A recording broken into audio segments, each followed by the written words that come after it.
नमस्कार व्यूअर्स, मैं हूं अमीश देवगन। रात के 9 बज चुके हैं और आप देख रहे हैं सर्वश्रेष्ठ प्राइम टाइम डिबेट शो टक्कर सीएनबीसी आवाज पर। लंदन से राहुल गांधी लगातार एक के बाद एक तीखे हमले कर रहे हैं। इशारों इशारों में वो ब्रिटेन और अमेरिका जैसे देशों से मदद मांग रहे हैं। वो कह रहे हैं कि भारत में सब कुछ बुरा हो रहा है, लेकिन ब्रिटेन और अमेरिका चुपचाप बैठे हैं। कभी कह रहे हैं कि चुनाव आयोग स्वतंत्र नहीं है, तो कभी मीडिया की स्वतंत्रता पर सवाल उठा रहे हैं। यही नहीं, उन्होंने आरएसएस की तुलना कट्टर इस्लामिक मुस्लिम ब्रदरहुड से कर डाली है। ऐसे में बड़ा सवाल है कि विदेशी जमीन पर देश को बदनाम करने से क्या कांग्रेस का भला हो जाएगा, यानी जनता जनार्दन। व्यूअर्स, आप वोट दे देंगे। आज इसी पर होगी जोरदार टक्कर। भारत पर चोट से मिलेंगे क्या कांग्रेस को वोट? आज सीएनबीसी आवाज की टक्कर इसी विषय पर होगी। Built along the lines of the Muslim Brotherhood.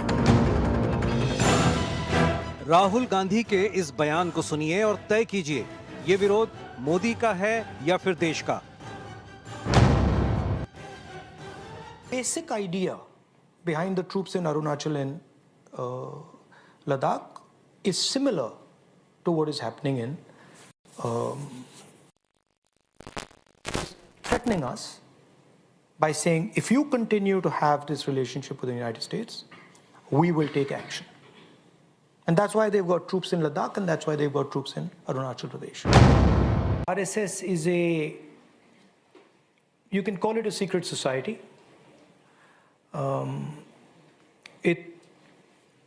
The so-called defenders of democracy, which are the United States, European countries, seem to just be oblivious that a huge chunk of the democratic model has come undone.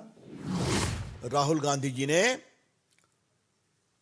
London में अपने भाषणों में भारत के लोकतंत्र, भारत की संसद और भारत की सामरिक सुरक्षा सबका अपमान किया है। राहुल गांधी ने आज देश की जनता को शर्मसार किया है। सियासी हार के बाद प्रहार का दायरा सारी सीमा लांघ गया। लंदन में बैठकर भारतीय लोकतंत्र पर सवाल उठाते हुए राहुल इशारों में यहां तक कह गए कि अमेरिका और ब्रिटेन खामोश क्यों हैं। तो क्या राहुल गांधी भारत पर सैंक्शन चाहते हैं, जैसा बीजेपी आरोप लगा रही है? हमारी संसद में विपक्षी नेताओं के माइक बंद कर दिए जाते हैं। नितांत असत्य, बेबुनियाद, आधारहीन। Nothing can be more false than this. और मैं अपने अनुभव से कह सकता हूं कि इस तरह की बात किसी से आज तक न सुनने को मुझे मिली।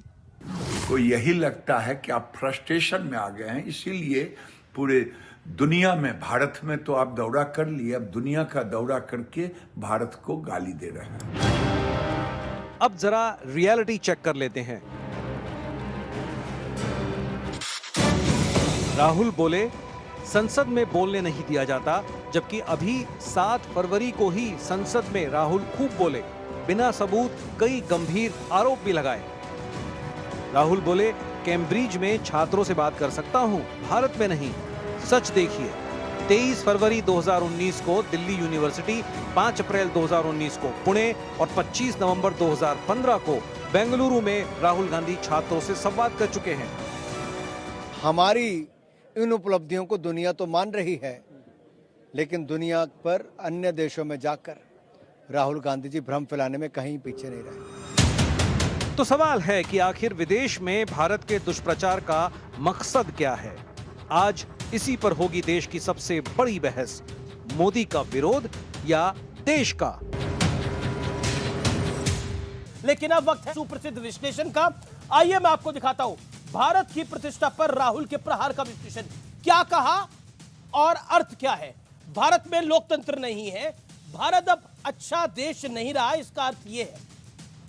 क्या कहा? सरकार सिर्फ एक कारोबारी के लिए काम कर रही है, यानी अर्थ क्या है? भारत में विदेशी निवेशकों के लिए कोई जगह नहीं है, भारत सिर्फ एक कारोबारी के लिए काम कर रहा है। इनका निशाना अदानी पर था। बढ़ता हूं मैं आगे। भारत चीन के आगे नहीं बोलता। क्या कहा? यह सुनिए, भारत चीन के आगे नहीं बोलता। अर्थ क्या है? भारत एक डरपोक देश है, भारत चीन के आगे नहीं बोलता, यह कहा गया। और क्या कहा? भारत के हालात पर यूनाइटेड स्टेट्स यानी अमेरिका और ग्रेट ब्रिटेन जिसे कहा जाता है, वो चुप है, यानी यूएस और ब्रिटेन भारत पर क्या पाबंदी लगाए, उसके नीतिगत और इंटरनल मैटर्स में यानी अंदरूनी मसलों पर वो बोले अगर आपके घर में कोई तकलीफ होती है तो आप अपने भाई से बात नहीं करते, आप अपनी बहन से बात नहीं करते हैं, आप अपने परिवार वालों से बात नहीं करते, आप अपने पड़ोसियों से भी बात नहीं करते। आप जाते हैं अगले मोहल्ले में, दूसरे मोहल्ले में, और वहां जाके कहते हैं कि ये मोहल्ला बहुत खराब हो गया है, मेरा परिवार अच्छा नहीं है, मेरी मां अच्छी नहीं है, मेरे बाप अच्छे नहीं है, ये देश अच्छा नहीं है। अर्थ क्या है यह आपने समझा, लेकिन अब बड़ा सवाल क्या है? देश में मिली सियासी मात, इसलिए विदेश से कर रहे हैं राहुल गांधी क्या आघात? और हमारे